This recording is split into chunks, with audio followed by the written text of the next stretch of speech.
اعوذ باللہ من الشیطان الرجیم بسم اللہ الرحمن الرحیم وَنُنَزِّلُ مِنَ الْقُرْآنِ مَا هُوَ شِفَاءٌ وَرَحْمَةٌ لِّلْمُؤْمِنِينَ وَلَا يَزِيدُ الظَّالِمِينَ إِلَّا خَسَارًا۔ اور قرآن میں ہم وہ چیز نازل فرماتے ہیں جو رحمت اور شفا ہے ایمان والوں کے لیے، اور وہ نہیں زیادہ کرتا ظالموں کے لیے مگر نقصان کو۔ جی، قرآن میں وہ چیز ہم نازل کرتے ہیں جو شفا ہے اور مومنوں کے لیے رحمت ہے۔ قرآن شریف شفا بھی ہے اور رحمت بھی ہے۔ اس آیت سے پتہ چلتا ہے کہ قرآن کا شفا ہونا، اول تو یہ روح کی شفا ہے جو اس کا بنیادی مقصد اور مشن ہے، اور دوسرے نمبر پر اس میں بھی کوئی شک نہیں کہ قرآن شریف کے اندر کچھ آیتیں اور کچھ صورتیں اپنے خاص خصوصیات رکھتی ہیں، جیسا کہ بخاری وغیرہ میں حدیث موجود ہے کہ نبی کریم صلی اللہ علیہ وآلہ وسلم کے صحابہ کرام نے سورۃ فاتحہ دم کر کے سانپ کے ڈسے ہوئے آدمی کا علاج کیا، اور سورۃ فاتحہ کو سورۃ الشفا کا نام دیا گیا ہے۔ نبی کریم صلی اللہ علیہ وآلہ وسلم معوذتین آخری دو صورتیں پڑھ کر دم فرماتے تھے، اور ولا یزید الظالمین الا خسارا، ظالموں کو خسارے کے سوا کچھ اور نہیں ملتا، اور ان کے خسارے میں اضافہ ہی ہوتا ہے۔ جن لوگوں کے ہاضمے، معدے اور صحتیں خراب ہوتی ہیں، بعض اوقات اچھی سے اچھی دوا بھی ان کو ریئیکشن کرتی ہے، دوا کے اندر ریئیکشن نہیں ہوتا، ان کی طبیعت کی خرابی کی وجہ سے ریئیکشن ہوتا ہے۔ آگے جی۔ وَإِذَا أَنْعَمْنَا عَلَى الْإِنسَانِ أَعْرَضَ وَنَأَىٰ بِجَانِبِهِ وَإِذَا مَسَّهُ الشَّرُّ كَانَ يَئُوسًا۔ اور انسان پر جب ہم کوئی انعام فرماتے ہیں تو شکر کی بجائے وہ ہم سے منہ پھیر لیتا اور پہلو تہی کر جاتا ہے، اور جب اسے برائی پہنچے تو مایوس ہو جاتا ہے۔ آسان آیت ہے، اس طرح کی آیتیں پہلے گزر چکے ہیں۔ جی۔ قُلْ كُلٌّ يَعْمَلُ عَلَى شَاكِلَتِهِ فَرَبُّكُمْ أَعْلَمُ بِمَنْ هُوَ أَهْدَىٰ سَبِيلًا۔ فرما دیجئے ہر شخص اپنی طبیعت کے مطابق کام کرتا ہے، تو اے مسلمانوں تمہارا رب بہتر جانتا ہے کہ کون آسان طریقے پر ہے۔ جی، ہر بندہ اپنے مزاج کے مطابق عمل کرتا ہے۔ طبیعتیں، مزاج الگ الگ ہوتے ہیں، کسی کی طبیعت جلالی ہوتی ہے، کسی کی طبیعت جمالی ہوتی ہے، کسی کی ایک قدرتی طور پر عطا کی ہوئی عادت دوسروں سے جدا ہوتی ہے۔ تو اللہ تعالیٰ ان باتوں کی وجہ سے پکڑ نہیں کرتا۔ کل یعمل علی شاکلتہ، ہر بندہ اپنے مزاج، طبیعت اور جبلت کے مطابق عمل کرتا ہے، لیکن اللہ تعالیٰ اس کے اندر کے معاملے کو اچھی طرح چونکہ جانتا ہے، لہٰذا اگلے الفاظ میں واضح فرمایا فربکم اعلم بمن هو اهدیٰ سبیلا، اللہ بہتر جانتا ہے کہ مزاج جدا ہونے کے باوجود دراصل ہدایت کی راہ پر کون ہے۔ اس سے پتہ چلتا ہے کہ کسی بندے کو اس کے مزاج اور طبیعت کی وجہ سے پکڑ نہیں کی جائے گی، اس بیچارے کا انداز، اس کا سٹائل ہی ایسا ہے۔ ان باتوں کو نہ سمجھ سکنے کی وجہ سے کچھ صحابہ کرام پر بھی نہ سمجھ لوگوں نے تنقید کی اور انگلیاں اٹھائیں، کیونکہ ان کا تو مزاج مبارک ایسا جو مزاج اللہ تعالیٰ کو بڑا پسند ہے۔ اللہ تعالیٰ کا دیکھنے اور پرکھنے کا اپنا پیمانہ ہے۔ آپ دیکھتے نہیں ہیں کہ صحابہ کرام میں فاروق اعظم کا اپنا ایک مزاج ہے، ان کی اپنی ایک شاکلہ ہے۔ حضور کے چچا جان حضرت عباس بن عبد المطلب کا اپنا ایک مزاج مبارک تھا، حضرت جعفر طیار کا اپنا ایک مزاج تھا، سید علی مرتضیٰ رضی اللہ عنہ کا اپنا ایک مزاج تھا۔ ہر صحابی کا اور مختلف خواتین میں سے اپنے اپنے انداز اور مزاج ہوتے تھے، اندر سیدھے تھے سب کے۔ انصاری خواتین نبی پاک علیہ الصلوۃ والسلام کے سامنے ہر طرح کا سوال کر لیتی تھیں، حضور کے ازواج مطہرات ان کے سوال سن کر بعض اوقات اپنے منہ پہ کپڑا رکھ لیتی تھی۔ تو ان کا مزاج ہے، وہ سیدھی سیدھی بات کہتی تھی، حضور شرع میں شرم کوئی نہیں، میں نے مسئلہ پوچھنا ہے۔ حضور کے زوجہ پاک پاس کھڑی ہوئی ہیں تو وہ ان سے پوچھ رہی ہیں، حضور کے زوجہ پاک جو ہے وہ اپنے چہرے پہ کپڑا رکھ لیا۔ تو یہ کیا ہے؟ یہ شاکلہ ہے، یہ انداز ہے اپنا اپنا۔ آپ دیکھتے ہیں بعض حدیثوں میں آتا ہے کہ بعض خواتین، خاص طور سے انصار کی خواتین، یہ اونٹ سواری میں بڑی تگڑی ہوتی تھیں مہاجر خواتین کی نسبت۔ تو اس علاقے کا ایک طریقہ تھا، تو وہ اس طرح کا ان کا مزاج بن چکا تھا، یا طبیعتیں بن چکی تھیں، یا ایک روٹین بند چکی تھی۔ اس کی اور بہت مثالیں میں دے سکتا ہوں۔ حضرت حسان بن ثابت کے مزاج کے بارے میں آپ خود ذرا جا کے پڑھیے، بہت مختلف مزاج ہے، ہر ایک نے حضور کی خدمت اپنے اپنے رنگ میں کی ہے۔ اللہ تعالیٰ مزاجوں کو نوٹ ہی نہیں کرتا، بلکہ ان کی نیتوں کو اور ارادوں کو دیکھتا ہے۔ یا جو چیز اپنے مزاج کے حوالے سے کسی کے کنٹرول میں نہیں ہے، اللہ تعالیٰ ان باتوں پہ پکڑ نہیں کرتا۔ یہ دنیا والے لفنگے ہوتے ہیں جو ان اللہ کے پیاروں پر اس قسم کی باتوں کی وجہ سے پکڑ کرتے ہیں۔ عزیزان گرامی، یہ نہایت علمی اور ایک نفسیاتی مسئلہ جس پر میں نے مختصر سے وقت میں روشنی ڈالی ہے۔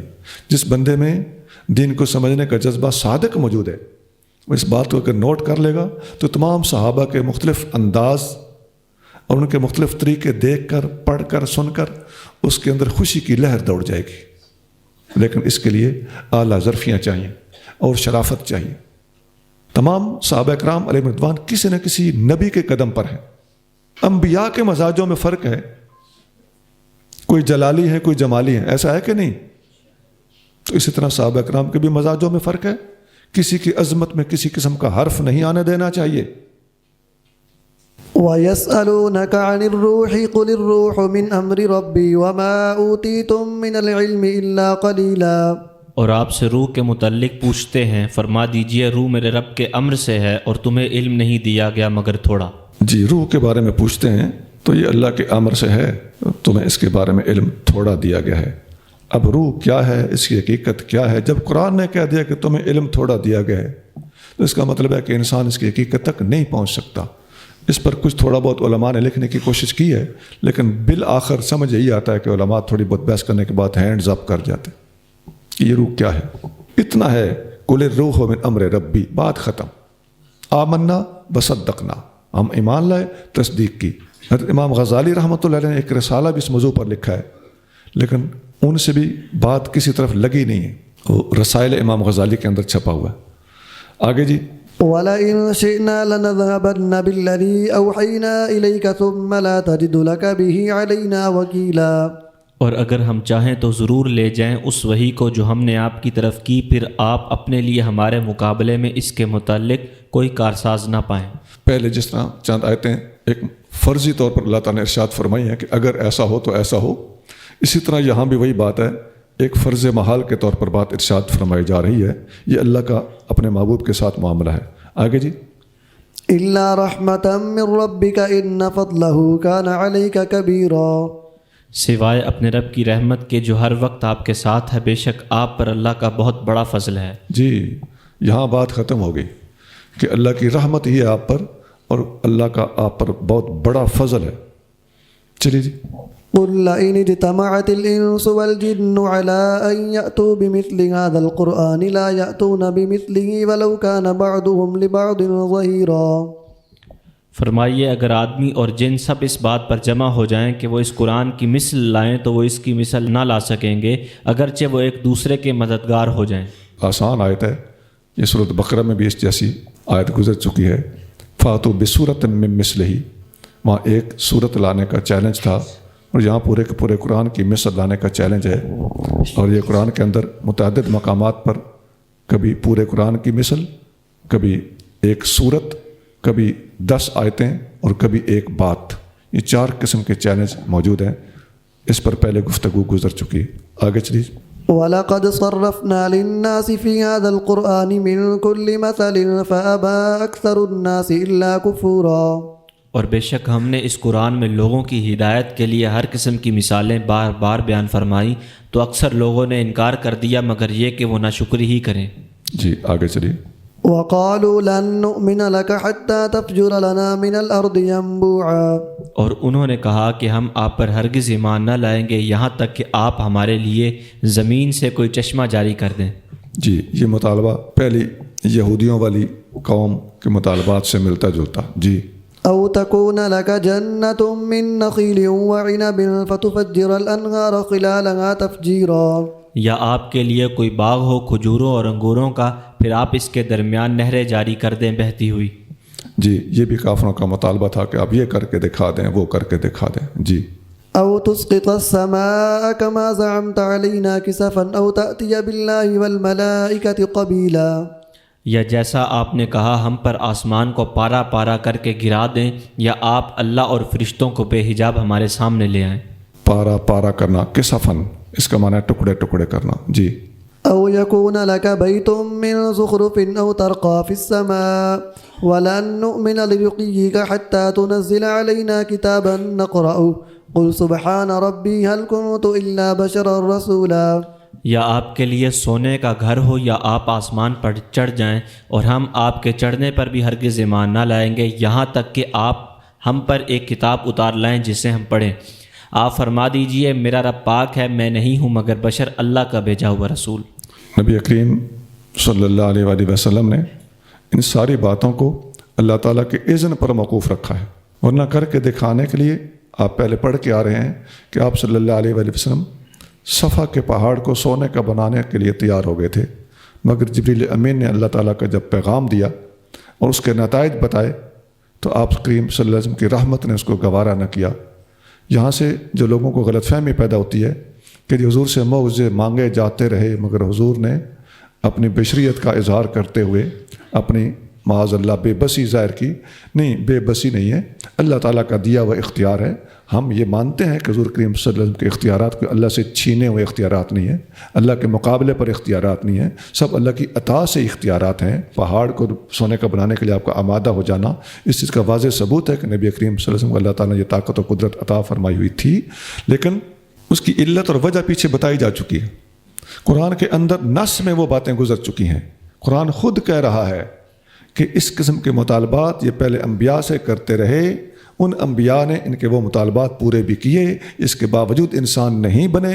اب اس قسم کے معجزات دکھانے کا ان کو کوئی محل تجربے کے بعد باقی نہیں رہتا۔ تو یہ باتیں ساری اگر سامنے رکھی جائیں تو پتہ چلتا ہے کہ اس میں نبی کریم صلی اللہ علیہ وسلم کی بے بسی کی بات ہرگز نہیں ہو رہی۔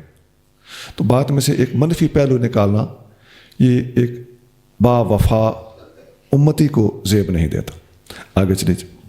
وما منع الناس أن يؤمنوا إذ جاءهم الهدى إلا أن قالوا أبعث الله بشرا رسولا، اور لوگوں کو ایمان لانے سے نہیں روکا جب ان کے پاس ہدایت آ گئی مگر اسی بات نے کہ انہوں نے کہا کہ کیا اللہ نے بشر کو رسول بنا کر بھیجا۔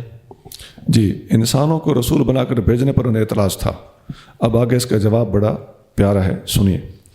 قل لو كان في الأرض ملائكة يمشون مطمئنين لنزلنا عليهم من السماء ملكا رسولا، فرما دیجئے کہ اگر زمین میں رہنے والے فرشتے ہوتے جو اس میں اطمینان سے چلتے پھرتے تو ہم ضرور ان پر آسمان سے کوئی فرشتہ ہی رسول بنا کر اتارتے۔ یعنی تم فرشتے ہوتے تو تمہارے پاس رسول بھی فرشتہ ہی آ جاتا، تو تم انسان ہو تو تمہارا رسول بھی انسان ہی ہونا چاہیے تھا۔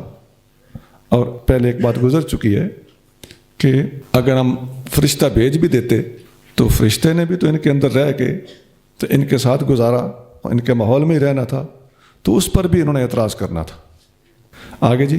قل كفى بالله شهيدا بيني وبينكم إنه كان بعباده خبيرا بصيرا، فرما دیجئے اللہ کافی ہے گواہ میرے اور تمہارے درمیان، بے شک وہ اپنے بندوں کے حال سے اچھی طرح خبردار، سب کو خوب دیکھتا ہے۔ جی آسان ہے، آگے چلیے۔ ومن يهد الله فهو المهتد ومن يضلل فلن تجد لهم أولياء من دونه ونحشرهم يوم القيامة على وجوههم عميا وبكما وصما مأواهم جهنم كلما خبت زدناهم سعيرا، اور جس سے اللہ ہدایت فرمائے تو وہی ہدایت یافتہ ہے، اور جسے وہ گمراہ کرے تو ایسے لوگوں کے لیے اللہ کے سوا آپ کوئی مدد کرنے والے نہ پائیں گے، اور قیامت کے دن ان کے منہ کے بل ہم انہیں اٹھائیں گے اس حال میں کہ وہ اندھے اور گونگے اور بہرے ہوں گے، ان کا ٹھکانہ جہنم ہے، وہ جب کبھی بجھنے کے قریب ہوگی تو ہم ان کے لیے اسے اور بھڑکا دیں گے۔ وَنَحْشُرُهُمْ يَوْمَ الْقِيَامَةِ عَلَىٰ وُجُوهِهِمْ، ہم قیامت کے دن انہیں ان کے منہ کے بل اٹھائیں گے، سر نیچے ہوگا اور ٹانگیں اوپر ہوں گی۔ انس بن مالک رضی اللہ تعالیٰ عنہ فرماتے ہیں کہ ایک آدمی نے نبی کریم صلی اللہ علیہ وسلم پر سوال کیا، یا نبی اللہ، یو شر کافر علی وجہ یوم القیامت، ہے کیا قیامت کے دن کافر اپنے منہ کے بل اٹھایا جائے گا اور کھڑا کیا جائے گا؟ تو یہ کیسے ہوگا؟ تو آپ علیہ الصلوۃ والسلام نے فرمایا، الیس الذی امشاہ علی الرجلین فی الدنیا قادر علی ان یمشیہ علی وجہہ یوم القیامہ، کیا جس خالق نے دنیا میں انسان کو دو پاؤں پر کھڑا کیا اور دو پاؤں پر چلنے کی توفیق دی، کیا وہ اس پر قادر نہیں ہے کہ اس کو سر کے بل چلنے کی توفیق دے دے؟ بخاری 4760 4760۔ اس قسم کے جتنے سوالات ہیں اللہ تعالیٰ کی قدرت کا انکار کرنے کا جرثومہ ان کے اندر موجود ہوتا ہے۔ جیسے قادیانی کہتے ہیں جی وہ اوپر کھاتے کیا ہوں گے، وہ یہاں سے گزر کر گئے، راستے میں آگ تھی تو وہ گزرے کیسے ہوں گے؟ یہ سب باتیں یہ دیکھ لو انہیں مشرکین مکہ جیسی باتیں. یا وہ طرح طرح کے سوالات، یہ کیسے ہوگا اور وہ کیسے ہوگا. نبی کریم صلی اللہ علیہ وآلہ وسلم کی جوابی باتیں کیا ہوتی تھیں؟ اللہ تعالیٰ کی قدرت سے کچھ باہر نہیں. اما عائشہ صدیقہ رضی اللہ تعالیٰ عنہا سے ایک خاتون نے پوچھا کہ عورت کے روزے معاف نہیں ہوتے اور نماز معاف ہوتی ہے تو یہ فرق کیوں ہے؟ تو انہوں نے فرمایا ہمیں حکم تھا کہ روزے رکھنے ہیں اور نماز معاف ہے، بس ہم حکم کے بندے ہیں. حدیثوں میں اور اس کی بہت مثالیں ملتی ہیں کہ ہمیں حکم ہوتا تھا تو ہم ایسا کرتے تھے، باقی یہ حکمت کیا ہے، مصلحت کیا ہے، اس سے ہمیں غرض نہیں ہوتی تھی. اور یہی ایک اچھے مسلمان کی روش ہونی چاہیے. ذلك جزاؤهم بأنهم كفروا بآياتنا وقالوا أإذا كنا عظاما ورفاتا أإنا لمبعوثون خلقا جديدا. یہ ان کی سزا ہے اس وجہ سے کہ انہوں نے ہماری آیتوں کے ساتھ کفر کیا اور انہوں نے کہا کیا جب ہم ہڈیاں اور ریزہ ریزہ ہو جائیں گے تو کیا واقعی ہم نئے سرے سے پیدا ہو کر ضرور اٹھائے جائیں گے. یہ ان کو بعید نظر آتا تھا کہ ریزہ ریزہ شدہ چیز دوبارہ کھڑی ہو سکتی ہے. وہی بات آ گئی کہ اللہ تعالیٰ کی قدرت کا انکار دراصل اندر پوشیدہ ہوتا تھا. آگے جی.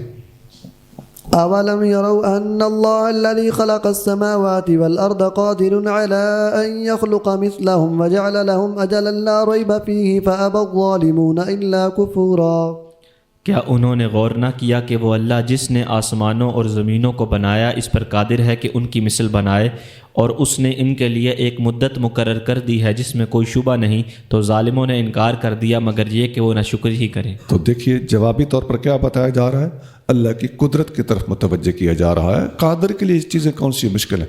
ایک دفعہ میں نے اپنی والدہ صاحبہ سے پوچھا کہ جب ہم سر میں مالش کرتے ہیں تو اندر تو کھوپڑی کی ہڈی بڑی مضبوط ہے، تو تیل اندر کیسے اتر جاتا ہے؟ دماغ کو رطوبت اور تری کیسے پہنچتی ہے؟ میری والدہ بالکل ان پڑھ تھیں، قرآن شریف ناظرہ پڑھا ہوا تھا جیسا دیہاتی لوگوں کا ماحول ہوتا ہے. تو میری والدہ ایک لمحے کے لیے خاموش ہو کر مجھے کہنے لگی، سوال ذہن میں ہے نا کہ مالش جب کرتے ہیں تو تیل راستے میں ہڈی ہے اس کو کراس کر کے نیچے کیسے پہنچ جاتا ہے؟ جواب دیتی ہیں ٹھہر کے، بڑا منہ پکا کر کے، خدا دی قدرت نال.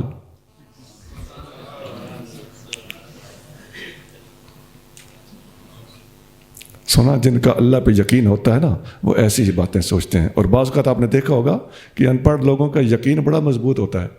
تو ہم ہوتے تو ہم جواب دیتے جی اندر سے پسینہ باہر آ سکتا ہے تو تیل بھی اندر جا سکتا ہے. تو لیکن انہوں نے کیا جواب دیا؟ خدا دی قدرت نال. قل لو أنتم تملكون خزائن رحمة ربي إذا لأمسكتم خشية الإنفاق وَكَانَ الْإِنسَانُ قَتُورًا. فرما دیجئے اگر تم لوگ میرے رب کی رحمت کے خزانوں کے مالک ہوتے تو اس وقت تم انہیں بھی روک رکھتے خرچ کرنے کے خوف سے، اور آدمی بڑا بخیل ہے. جی اس طرح کی آیات پہلے گزر چکی ہیں کہ تمہارے پاس یہ سب کچھ ہوتا نا تو تم نے کسی کو نہیں دینا تھا. انسان بڑا تنگ دل ہے، بخیل ہے، قطور، کنجوس مراد ہے. چلیے.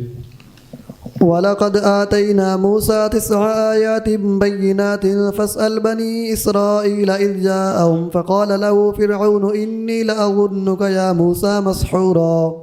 اور بے شک ہم نے موسیٰ کو 9 روشن نشانیاں دیں تو بنی اسرائیل سے پوچھئے. جب وہ ان کے پاس آئے تو فرعون نے ان سے کہا اے موسیٰ میں ضرور تمہیں جادو کیا ہوا سمجھتا ہوں.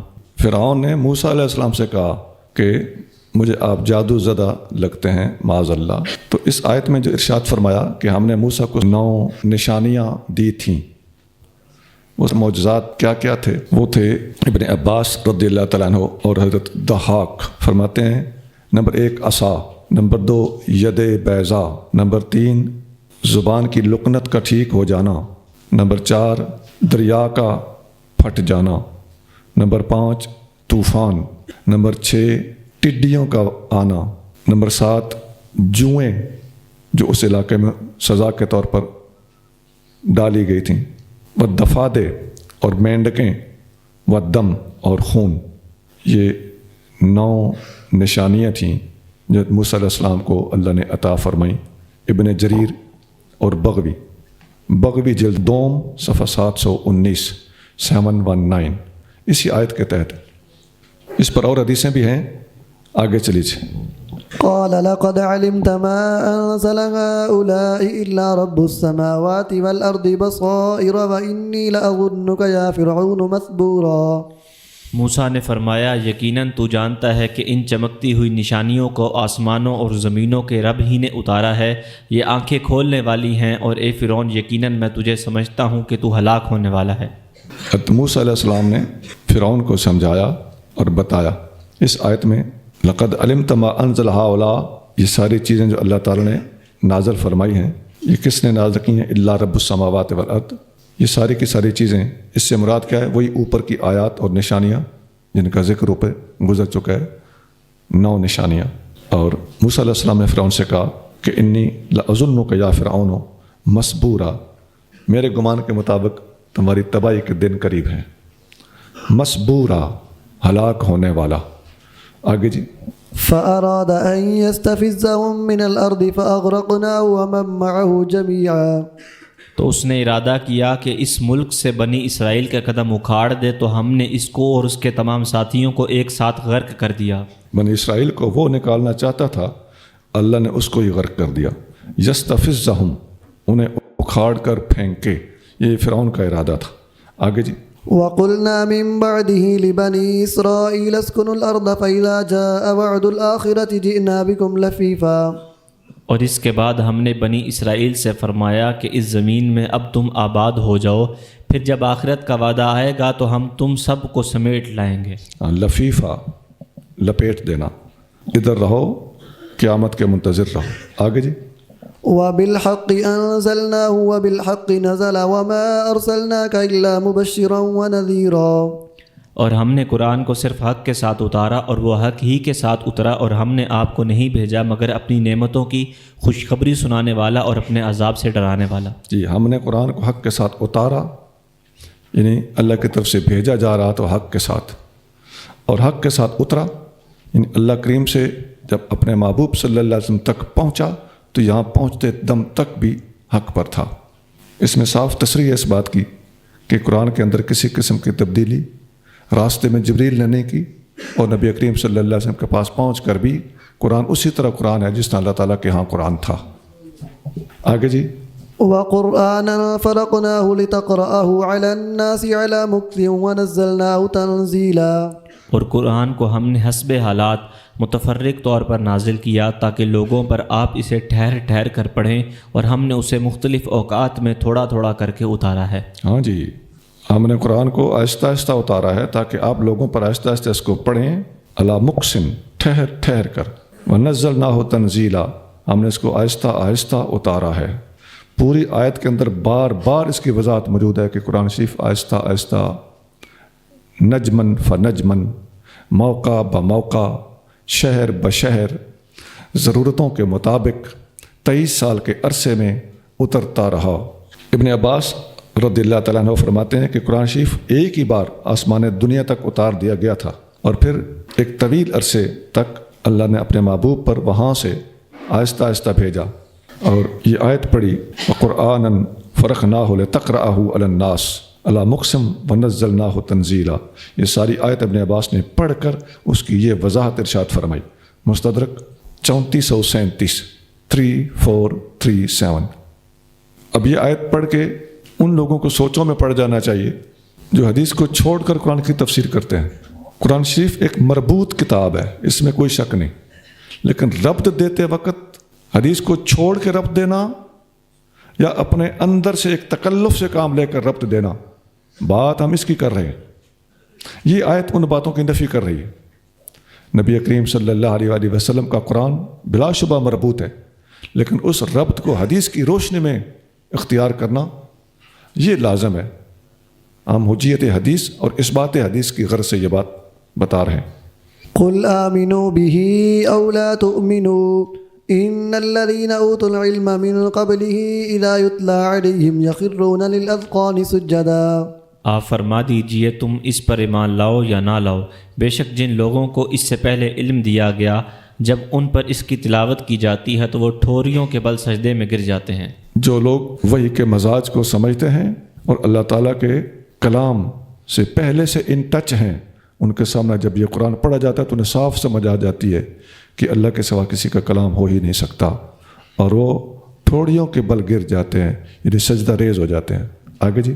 وَيَقُولُونَ سُبْحَانَ رَبِّنَا إِن كَانَ وَعْدُ رَبِّنَا لَمَفْعُولًا، اور کہتے ہیں ہمارے رب کے لیے پاکی ہے، بے شک ہمارے رب کا وعدہ ضرور پورا ہونا تھا۔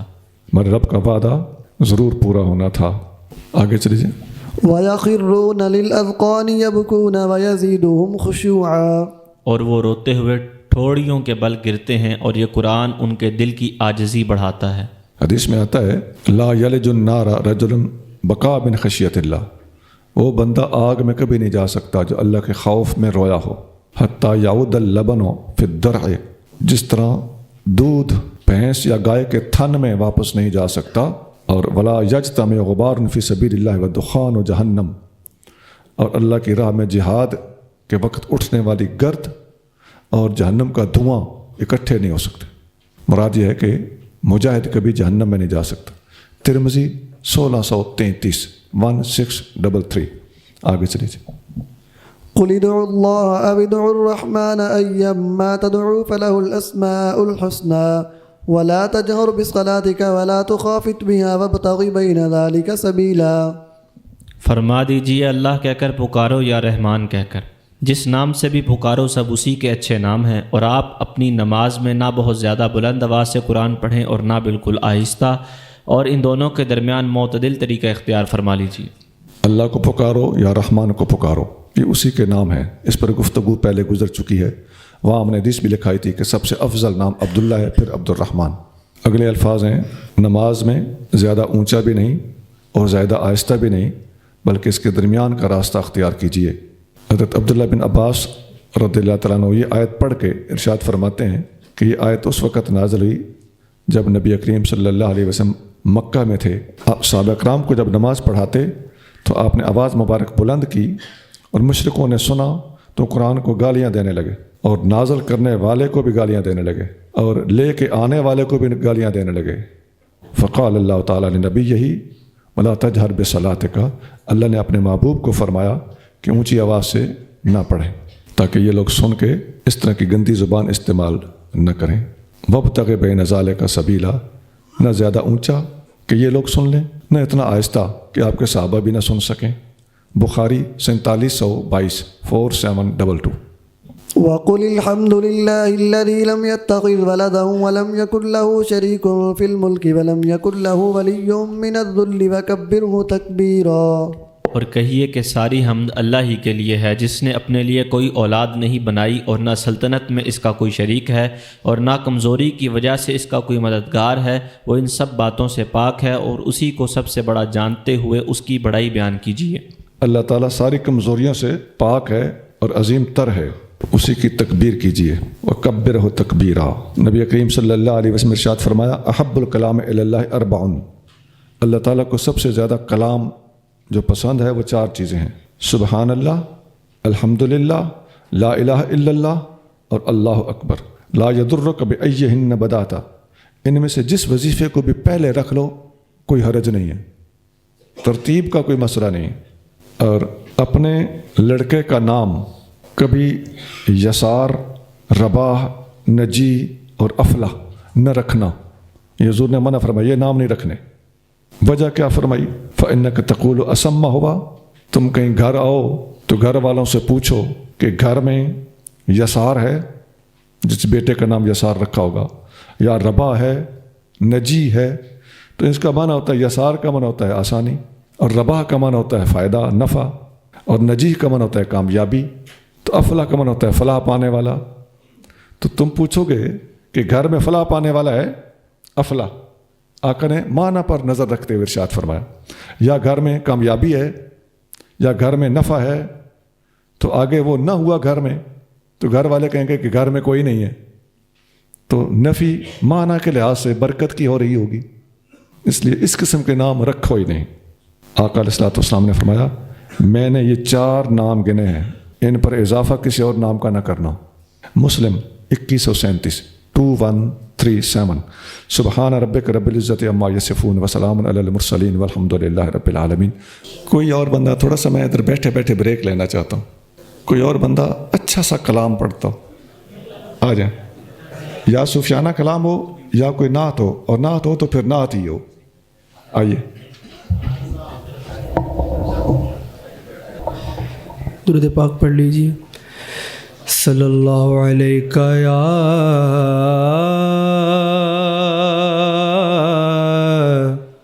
رسول اللہ وسلم علیک یا حبیب اللہ. ایسا تجھے خالق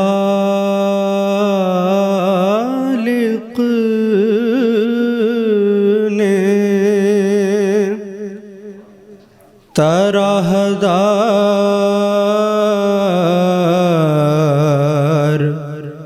بنایا،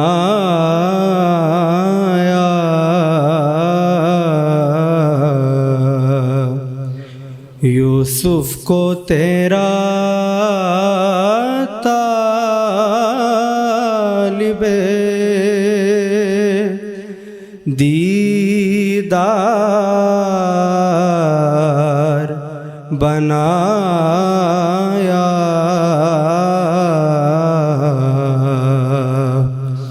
ایسا تجھے خالق نے کونین بنائے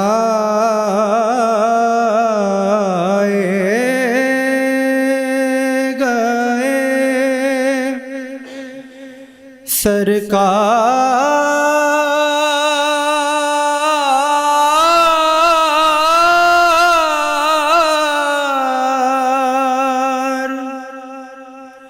کی خاطر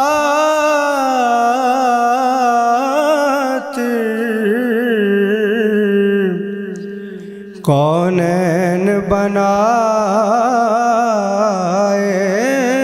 گئے، سرکار کی خاطر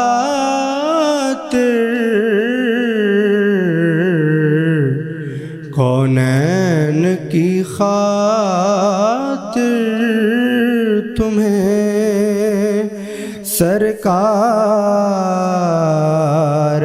بنایا.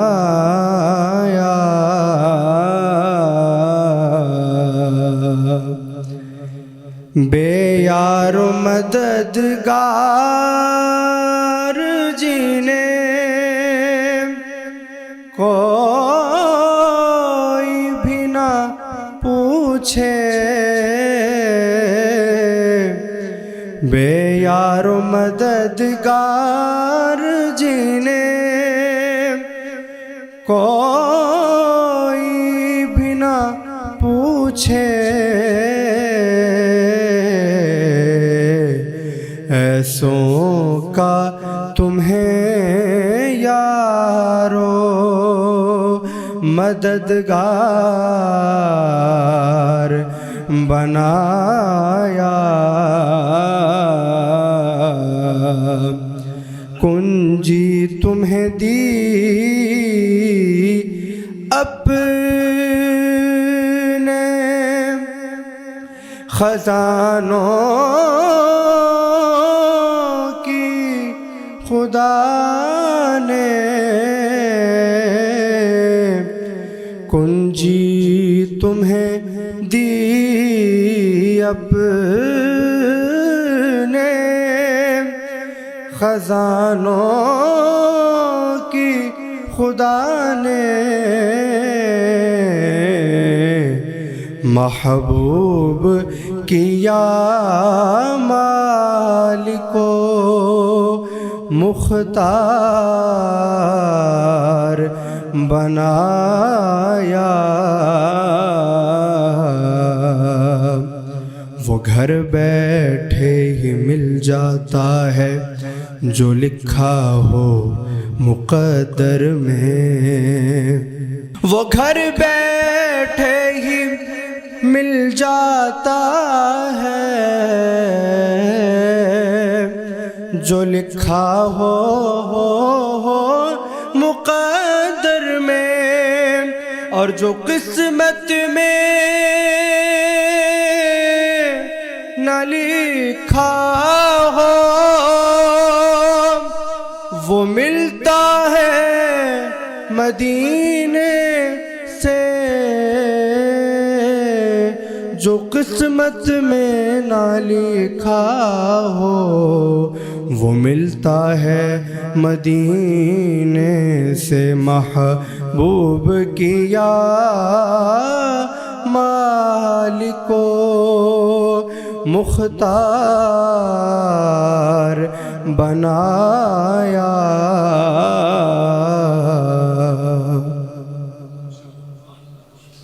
بہت اچھا، دل کو شبہ، بہت سنجیدہ کلام، بہت سنجیدہ تھا اور انداز بھی بہت سنجیدہ تھا۔ پڑھے لکھے لوگ اس طرح کی نعتیں پسند کرتے ہیں، یہ آپ کو ترغیب دے رہا ہوں۔